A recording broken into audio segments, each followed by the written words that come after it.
It's the SDG Podcast. Before we get started, you can check us out on the web at solutiondesign.com/podcast or find us on all the social medias, LinkedIn, Twitter, Facebook, and Instagram at Solution Design Group.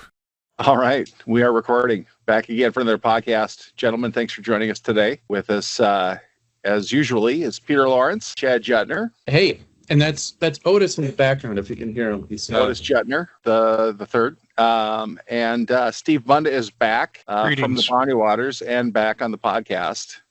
Today we're going to talk about what do you do when things go horribly wrong, like in the moment. You know, we've talked about failure in the past and things like that. This is more of you're doing a presentation, you're doing a demo, and it glitches out on you. There's a number of things that can go wrong, and depending on the audience and the situation, some are worse than others. But I think we all have a story. Maybe not Chad. Chad never has any problems. Everything just goes his way. Unless it's an AI thing finishing overnight. No comment.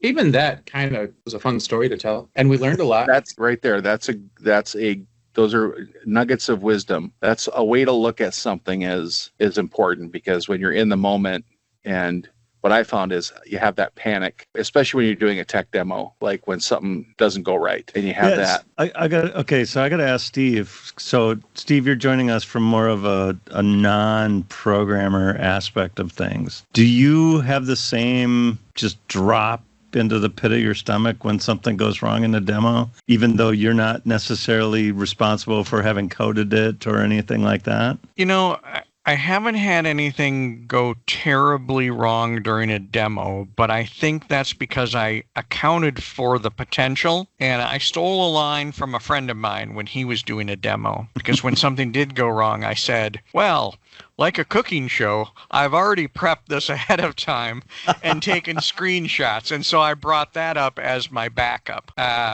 And by the way, you'd be surprised how well that line goes over, the cooking show line. Cooking show. I'm saving that one. People feel that that resonates with them. Like something's okay. We've already done this ahead of time. It's okay to show what has happened. So I've done that as a kind of a workaround. But I haven't. It has a diffusion effect because it tells people that, hey, this is like a cooking show where we're doing something live, and bad things can happen, and they're used to that and okay with it because they've seen that actually happen. Lets the person doing the demo off the hook a little bit. What about you, Peter? Have you had a demo go sideways? How did you handle that? I have had so many demos go sideways that, you know, it's almost like, here we are, failing again. And like the most recent one was like right before we got together as a group for the demo. We put in some changes and kicked off the automatic build. And of course, the automatic deployment kicked off right in the middle of the demo. And so you just have to kind of tap dance for a little bit and say, oh yeah, this is because we're deploying fresh code right now that I didn't think about 10 minutes ago when I should have been thinking about not hitting the button, but I hit the button anyway. So that's been my latest flavor. But then everybody's like, okay, well, we'll do a little song and dance. We'll talk about what's going on, and then we'll show what once everything gets deployed out correctly. But yeah, there's been a lot. You know, database servers go down all the time. And it's just funny that we kind of gotten used to doing that in a demo. I feel like I have anyway. Like it's just like, oh yeah, it's 12:05. It's time for the dev database to back up, and it's going to take a few minutes, and then it'll spin. You know, everything will be back up to fast again. Just horrible things that we take for granted as developers. Like, oh yeah, that I forgot about that because it normally just affects me and I just move around it. But during a demo, it's a little bit more obvious. The big event. The big event is a fun one. Being tech support for the big event and getting that. Can you come down to the basement, realizing that's my favorite. The recording failed, the camera's not working, that kind of stuff. And there's people in the room. That's the big issue, is you're being watched. Like, people can see it happening. Chad, I think you're good at this, is acknowledging it and then telling a quick story and moving on, taking the crowd with you. I had one where a while ago, something went wrong and I froze because it was a sales thing and I was demoing something to try to get some work. This is like 5 years ago. And at one point I had to type in my email address and I typed it in wrong. That was what made the workflow to do what they wanted us to do for them. And it was a demo to show that the functionality worked. And luckily, there was someone sitting beside me, and as I'm looking at it, not really knowing what to do because I'm stunned because I was expecting it just to work because I had tested it 100 times, and it was such a shock. They went, I think you typed your email in wrong. That fixed it, but I didn't get the gig, so that didn't go well. But that's just one that's example. That moment of just abject horror when something doesn't work. It takes you out of the moment, right? I've practiced this. I've done this exact same move over and over. I've put one foot in front of the other, and all of a sudden I'm face down looking up at this, or looking down at the sidewalk because I tripped over something that wasn't there. I don't really experience that panic as much, but I think that's more a case of like doing so many demos and so many presentations and having just a comfort level with that entire experience, right? Like public speaking is in and of itself, scary for some folks, and then failing in public is even scarier. So, I just build in the capacity to make fun of myself. My AI demo last February, right? Not necessarily, it didn't get the output that I wanted from the demo itself, but we told a really cool story. And I don't know, Steve, did you see the demo that I did? Maybe at big event last year. I've heard different things from different folks depending on how close they were to me. But once I realized ahead of time that the model didn't really compile overnight in the way that I wanted it to, and I wasn't able to get the output that I wanted to. But a couple of the folks on the project with me made a comment about the story that I told at the end of that demo, right? Knowing full well that I wasn't going to get the image that I was hoping for. One of them was like, I thought I was seeing like actual emotion from you for the first time ever, right? Like I was telling this really emotional story about my grandpa. And he's like, you don't realize, like I was sitting next to a couple other people and those women were like getting emotional with you. And then I show a picture of a capybara. In world's largest rodent. Yes, in a Navy outfit. And that was fun. Maybe not for everybody, but I had a blast with it. And then not really being able to look up from my screen and see other people's reactions. Like I really, really enjoyed that. Okay, I'll tell you, because I was there, I saw it. And that story going into it, sharing that history, the military history of your family and service and all that, it was an emotional story. And then not having any closure on that. Like I wanted to see the results of that story happen. And then it was like, okay, that was it. It was disappointing because the buildup was there and people were engaged and you had them right there. Yeah. I am known for not providing payoff with a lot of my stories. This is on brand. Not knowing your audience got me in really not hot water, but it ruffled feathers. And it's bad when there's a meeting that happens, a hurry up meeting that happens right after. The old follow up meeting that we need you to attend, and you're not invited. Only your management is. But I didn't know the audience, and the way it was set up to me was it was a technical presentation. Went down that path, and it was decent. It was, showing our work, what we did and how it worked and behind the scenes and all that stuff. And the person was just a business user, was a stakeholder. I think it made her feel bad because she kind of glazed over and didn't know what was happening. So she got a technical presentation and she wasn't technical, didn't have any idea the tool we were using, what were you doing, any of that stuff. I think what they wanted to show was, here's how this is going to help us. They wanted the story of it. So you gave the behind the scenes, this is the technical ways that this magic trick works. And here's all the gears that spin and everything. All they wanted to see was the coin disappear, not to know, well, I palmed the coin, I put it in this hand, I took it over here, I laid it on the table, then I put the cup over it. And having that description is like, I don't really care how I wanted to be caught up in the magic of the moment, not not the details, right? I went up to do stand-up, and instead of telling the joke, I just explained it. Yes. Yeah. So that didn't go well, but we recovered from it. But, I feel a lot of pressure. I always want to do well in those types of things. And so when I could feel like I was losing the audience, and we kind of ended. You gave them their time back. I did, yeah, because I am the giver of time. I am Chronos, god of time. That is one of the worst phrases. That's up there with circle back, put a pin in it, and all the other silly things we say in meetings. Sorry, I didn't mean to poke you, Chad. But No. That's okay. I mean, when we code switch from 9 a.m. to 5 p.m. and speak this different language, I've got an entire rant or manifesto, if you will, coming based on this.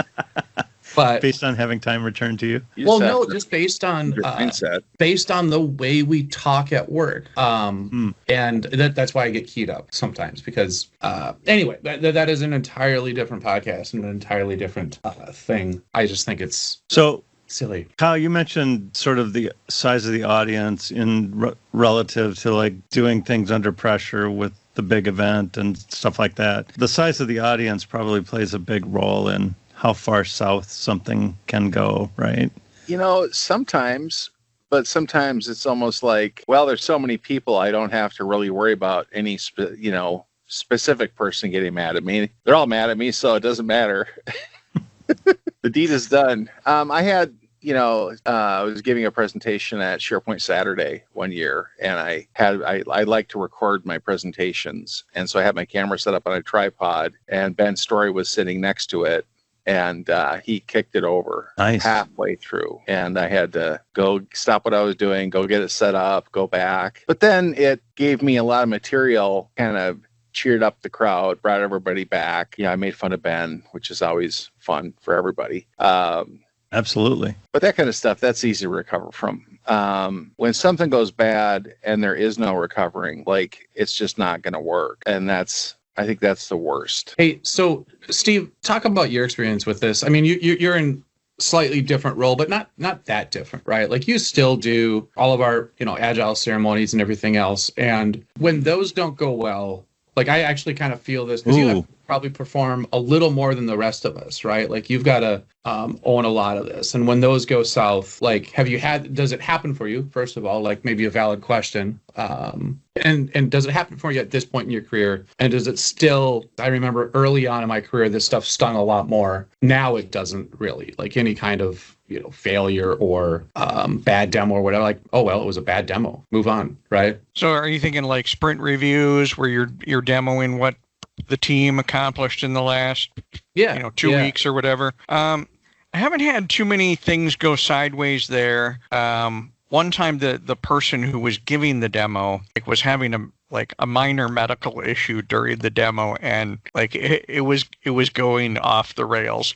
And I just kind of stepped in and said, "Oh, here, let me demo that on your behalf," and kind of took over, and I kind of winged it. Now, fortunately, I knew the material well, which I think a key to overcoming any obstacle during a demo that goes wrong is if you know the material well. Right. I've had some talks where I was speaking on behalf of Microsoft. This was years ago, and I didn't know the material that well. It was so new, and something went wrong, and I had to, went through the phases of panic and paralyzation, and I'm thinking, oh my gosh, how am I going to handle this? Those are probably worse when I don't know the material. But if you know it, you can always get past it. You can always speak to it and give a description of it as long as you know it. And I've had that happen before at SDG where I forgot. Somehow I misplaced the materials I was going to go through on my laptop, and I had to just do it verbally from memory. It was okay. I think it went fine. But yeah, it does happen. A little easier to have the crutch of having the materials, though, at least, right? Yes, yeah. And maybe don't sign up for something that's a great point, because I used to have this experience early in my career as a consultant. I was working for a company that was basically, we went into customers on IBM paper, right? So we'd provide consulting around IBM's like WebSphere and WebSphere Portal, all these products that IBM has. And if you don't really, really know that stuff, pull out quick, right? Like, but back then, I mean, it was a different time. It was like, hey, we're going to hand you a red book and a plane ticket. You can read about it on your way down there. Good luck. Have fun at, I can't name the client. They're still around, but it was a thing. But that's when I referred early in my career, like those were the kind of like the pit of your stomach, like the cold sweat panic. I'm in a room and 10 people are looking at me to be able to speak eloquently on how to properly scale, 100, I'm sure nodes. That's a different beast. Whereas today, I'm, after a quarter century of experience, I'd be fine. Right. And it's a different thing, too, when you're representing peers in a company that you have a lot of respect for. Right. Like this, I would never try to wing it, or I don't even know what the right word is, fake it if I was representing SDG. Right. Like I like SDG. I like our coworkers. I like our company. And you're older and know that winging it doesn't necessarily help. Yeah. I mean, personality and good looks will only take you so far in Have either of you, any of you, experienced the conundrum of the group project presentation? And by that, I mean you're presenting with another person. And that person either like goes off script, does something different than what you agreed upon prior, maybe says some of the material you were going to cover. Have you ever had that happen? Or had a question come up that is yours to answer that they field and they don't do it justice. I don't like to share the stage. I really don't. I'd rather be up there by myself, failing on my own. But sometimes you have to do them. Like each have a part. Sometimes it's to save time. We're going to just, since this has to happen in a hurry, you do this one, I'll do this one. As bad a feeling when it's somebody else failing, but you still have that panic moment. You're still part of the presenters, but you also have more hands on deck to kind of get out of it. I almost feel worse when I'm on a team project, like you're saying, Steve, and maybe a partner's flailing a little bit. And for me, it's an existential thing, right? Like I don't want to just automatically jump in, right? Because I don't want to make a peer look bad, but at the same time, I don't necessarily want the whatever to the wrong answer to be shared, right? So right. It's like, what if it's incorrect information? Exactly, right? Like I'm like crap, like I really do start, and this has been a thing I've had experience with over the last couple of years. Is like, I mean, my buddy's flailing. I don't want to jump in and make him look worse, or but I also don't want to present something that is categorically false. So like in my head, that's. If there is like a real struggle or a panic right now, it's me just trying to do all of that emotional math in my head really quick and come out with like on the fly, like, okay, where do you go with this, right? Like, do I jump in? Do I say something? Do I let it ride? That sucks. That's harder for me. There's a flip side of that. You're in an audience being presented to something that's pretty important. A lot of people are there. They need to have the right information, the right idea, and the presenter says something that's just blatantly incorrect. That's going to give all of those people the wrong picture of what it's going to take or how it works or something like that. And do you speak up and correct them if you know the answer? And I would say I've seen both sides to that coin. Someone who's an expert is going to help your presentation with a little bit of extra information. Yeah. Awesome. Great. Yeah. Someone is going to take over your presentation and rehash what you've just hashed, which I've never seen that go. I've never really enjoyed watching someone from the audience present material that I just watched. You have a mimic in the room that wants to talk and just says the same thing you're saying a different way, like I just did. Right, like in a different way, but says the exact same thing. Right. I call it translating English into English. No, I was in a situation where I didn't want to speak up, but it was kind of a major that had quite an impact about what this thing will integrate. Like, how well does the migration happen with this tool? Oh, it works flawlessly every time. And I've used the tool enough to know to stop using it. It was I think we need to look into that some more because I've had some bad experiences. So I'm not sure it is just going to be a fire and forget thing we can do. That was hard to do, and then I got chewed out afterwards she didn't like that very much that I spoke up. Those are the challenges. Steve, how about you? You mentioned this as though you were recounting an experience or two. I was, and I think if you recall the meme of the person's head with all the math figures around their head, you know that one? That's what I'm doing when I'm hearing like bad information being shared. I'm doing the math like, okay, what's the calculation of me interjecting here versus, against the damage that the bad information is going to be caused versus ruining my relationship with that person who's presenting. And sometimes I have to like calculate that and go, I'll do damage control later. I can do back channel fixes for this later on. Yes, exactly. Yep, I'll do some bug fixes. We'll do some patching. Everything will be fine. Let's release it to prod. I do that same thing. I'm like, okay, the person talking right now, the person that's incorrect. Do I have beers with this person? Have I ever had beers with this person? Because if that's the case, I could probably fix what I'm about to say. If not, then keep quiet. And if it's, I am way more conscious these days about coming off as, well, I'm going to say it and it's going to sound funny, but like, I don't want to sound too cocky. And I don't want to mansplain anything ever. So like, if that's a thing I really want to be careful about. Like I don't want to make a colleague look silly. Now, if it's somebody from another consulting company, we'll go to, I'm kidding. The war. I don't do that either, but no. I am really conscious of like just the social math that goes into like what am I going to get out of this and what is the audience going to get out of this? You always have the option to just, right? And that's almost frequently a better thing to do than to throw your voice into something. I mean, you can always follow up later. So, and along those lines, my first consulting company I worked at, they taught classes. So I didn't have anything to do. So I attended an admin class that this guy put on, one of my coworkers. There were some of the things he was talking about, I had a lot of experience in. And so he was, doing his thing, and I kept my mouth shut. And then on a break, I went up and I said, "Hey, you said this, but actually this works like that. Did you know that? Because I did a project." I kind of had a quick conversation with him, and I'm like, "Do you want me to like speak up or raise my hand or help?" And this guy was the most humble, grounded, nicest guy you'll ever meet, and he's like, "Please, that would be so cool." And so we kind of like co-presenting, and he would actually like engage me on certain things, and that really worked out. But what are the stakes? If the stakes are not super high, I'll keep my mouth shut and just let them do their thing. And then I might talk to them afterwards, but don't want to be as wrong, piping up and trying to be helpful.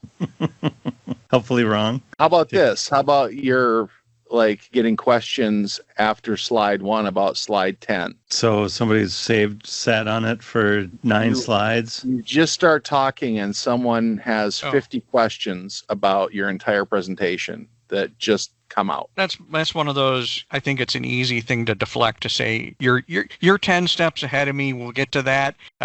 When we get to that slide, please chime in. That kind of thing. Congratulate them, make them feel good about jumping ahead, but also tell them, dial it back a little bit till we get through the presentation. Whoa, slow down there, Tex. Yes. Yeah, nice. Do that. Emasculate them while you're at it. Yeah. No, it's they're feeling bad. Usually when something bad happens in someone else's presentation, like they're feeling bad enough. They're in a bad enough spot. We've all been there. And if you can help, legitimately help, then yeah, absolutely. Sarcastic, basically all the things I did, 15, 20 years ago, when I make a joke and at someone else's expense. I've grown up since then a little bit. But yeah, you don't want to make them feel bad. If you can help, if you can save the day, great. But it's their thing, though. It's their show. Mm-hmm. So I always worry about like changing their experience. Like they're up there to do their thing. Let them do their thing. If something goes wrong and I know what it is and I can help fix it, like I look at my phone and there's no internet, I'm like, internet's out. Content wise, if I'm doing a presentation at a conference or something like that, and I get questions and I get derailed and stuff, I never really feel like I'm derailed. if the audience has taken the conversation in a different direction and changed the flow, but that question was there, and then I can get us back pretty quickly on track. And that's a expertise thing. Like, you have enough expertise to answer that question and then bring everyone back to where you were, to the map and following the trail that you were on. I always feel like if I need my slides at all, then I'm not qualified to do it. I should be able to just walk in and just give that presentation. Some things require prep, demos, things like that, if you're showing things off. But if it's just, knowledge transfer, early on, I was not committed every PowerPoint sin on one slide. I used every animation. What happens, you get like somebody that's negative in the room? Steve, it happened to you. Yeah, somebody piped up and derailed the whole thing. I think that was me. Well, I don't know. There was a lot going on there. And yeah. I know what you're referring to. That was a legitimate interruption. It was a coachable moment, and you took the opportunity to coach, and that was totally fine. Yeah. Apologies happened afterwards if I made them look bad at all or anything. There was a long conversation with that person after I begged forgiveness, and they gave it. So you bring up an interesting point, Kyle, when you're an audience member, because if you look at it from the presenter, like, we've all been a presenter, it's generally additional work we're doing on top of our normal job, right? So we're putting in extra time, extra effort, trying to make this work. And if you've got a bunch of critics in the audience, that sort of deflates the motivation to do this sort of thing, right? So you're taking time to do this. If I'm an audience member, what can we do when a presentation goes sideways, when something goes off the rails? What would you like to see if from an audience member? I will take a heart attack. If you can really recognize it, start asking easy questions, right? Like, somebody's fallen off the rails, demos, whatever the cause is, right? Lobbing softballs at a presenter to get them back on track and get them comfortable again is such an easy thing to do as an audience member, right? Like, not that it's necessarily our function to make a presenter feel more comfortable, but certainly, sometimes I'm just remembering back to when I was way younger, and the types of things that would have helped is exactly that, right? Like, sometimes I'm so far lost that a couple of little lobs would be super helpful. And we just talked last week. We had Natalie on, and she was talking about kind of like a more general topic. We were talking about, effective meetings, and some of the advice that she gave was really good for this too.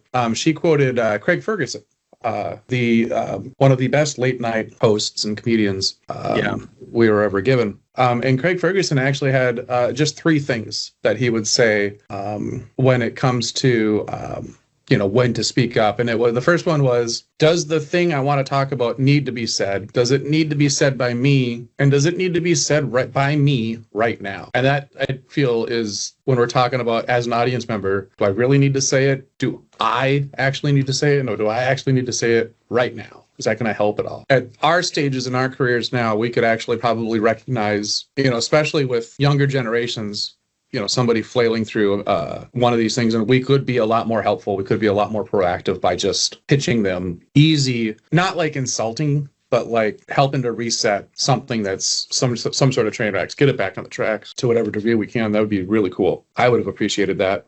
Something like, so on that last slide, you were talking about this. How does that pertain? And in your head how that pertains, et cetera, right? Yeah. Hey, while you're fixing that, here's some easy questions that I know are in your wheelhouse that you can answer that might be legitimately helpful for this presentation. Like, if you can throw those things out there. I'll go up and throw one of those smoke bombs, and then I'll secret them out of the room. That's the other way to deflect that a little bit. We talked about when the internet goes down, and I'm just still flabbergasted that anyone in this modern world expects the internet to be there all the time, especially during a presentation, because that's when it's known to shut down automatically. Like, the internet's down because we have more people in this room than we ever had before, or whatever. That's a good point. It's a moment where you're gonna likely cause internet issues because 50 people in that room are connected to the same Wi-Fi. Exactly. And you're trying to get enough for a presentation to go through this pipe that everybody else who maybe they're bored and you've lost them and they're Screaming. downloading bank information or whatever. But it's astounding that more people are not prepared, like you said, Steve, with some screenshots to kind of like, and here I've baked this pie that's all ready and looks beautiful, even though it doesn't look anything like the crust I put on it just a minute ago. James Landreau did a presentation that was screenshots, and he did it so well, and he had some animations in there that I thought he was doing it live. And I complimented afterwards, and I worked really well. And he's like, yeah, I decided I would do it this way instead of doing it live. And I'm like, that wasn't live? Well, you fooled me, so it worked, whatever you were going for. So do you ever have a situation where the feedback after the presentation is the problem that you ran into? Like you didn't an example is I gave a presentation about 6 years ago on SharePoint governance and all of the things. And there's so much out there about that, and it's way overkill for the most part. So I like to, dial it back, try to make it efficient and not restrictive, and rules suck, and you don't want all that. So I, using my experience, I boil it down and give them a presentation. And then the first response at the end was, I could have read that on the internet. Said you could have, among 6,000 other things related to it that were not correct or not a good idea. Is your question, how does one respond to that? Like, yeah, how would you respond to that? That's probably where I'd say, in a much nicer tone, I look forward to your next presentation on this topic. In a nicer way, like, hey, maybe you could help me do the next one. Or I'll run the next one by you to make sure I'm not just regurgitating an article on the internet. Right. Or, here was my objective. Do you feel that should have been different? It's, like I said earlier, it's easy to throw rocks from the cheap seats. It is. And I kind of like that as a way to deflect someone we've all kind of done that. Like, would you like to drive? Or something on that nature to some folks that are getting a little bit too involved, and after the presentation, that would be very painful to have spent the time reading those articles and boiling it down. I see this kind of playing out even in meetings where I've had it where my approach to something is different than someone else's approach, and we're both brought in to meet and talk about like what we're going to do, where we find ourselves in a disagreement. And that's where I lose. That's where I lose the fight immediately, because I don't want to start arguing in a meeting. And then I will take it offline, and then I'll go duke it out, and then we'll come back like at a different time later. That's how I've handled that. That's a way of doing it. I've seen people do it that way too. We'll figure out the best way and then move on from it. Have you had those kind of scenarios? Yeah, especially around technology. There's a million different ways to write software, right? And many of those millions of ways are successful and equally performant, and may or may not be what you want to do. And many aren't. Many are not the way that I'm comfortable with, or have seen done ever, or have seen done successfully ever, right? I've seen a lot of people start down many roads and then get to the point where they're like, oh, let's rip it all out and do it the easy way. Earlier because I know everybody in this room is capable of standing up in front of an audience and giving a presentation and not anxiety attacks and all of that stuff. But earlier in your career, did you ever find yourself in a situation where just in your presentation, you lost your train of thought, you didn't know how to get it back, and then you got the panicky feeling and then kind of froze up? Have you had that happen? Boy, it's been a long time since I've been anywhere approaching that. Like, if somebody asked me to do a demo on something in 10 minutes, can you do a demo on this? I would feel comfortable doing it. I'd like to run through it at least one time. But if I don't have the chance, I'll do it, and we'll see what goes wrong and pick up the pieces as we go. 20 years ago, not a chance. Be like, no, I can do it maybe in 2 or 3 days after I've practiced and run through this before. Yeah, it's been a long time since I've had fear of giving a speech to my peers. I mean, high school speech class for me was daunting. 15 years later, giving a presentation to a room full of 20 people about why I feel this technology is the technology that you guys should be using and my company should be helping you use it with is a whole different thing.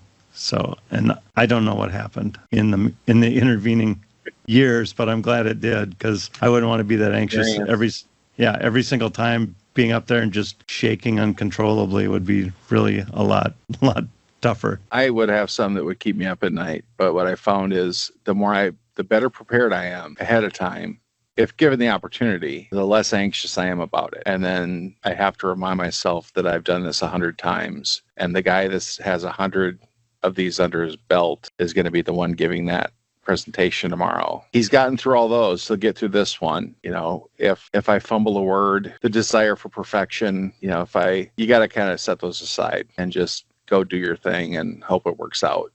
But planning and prep is definitely going to help. And then not relying on as few points of failure as possible, technical failures or otherwise. I think that's good. I think that's my parting thoughts is trust that you're who you've been, and you've been a successful presenter and demoer and all of those things, and successful at doing your job. So you've got all that you bring with you to the table that will carry you through even if something happens. I do like it when you mention that. I've heard you mention that once or twice before, that this is the person that's done it 100 times. They're the one going to be giving the speech, not the person from high school, and just try to remember that. And I think a lot of us get to that point where we even forget the hundreds of times. We're just like, yeah, I'm just going to do it. Whatever happens, happens. So, but when things go south, preparation is probably the key recovery from that. I would agree with that.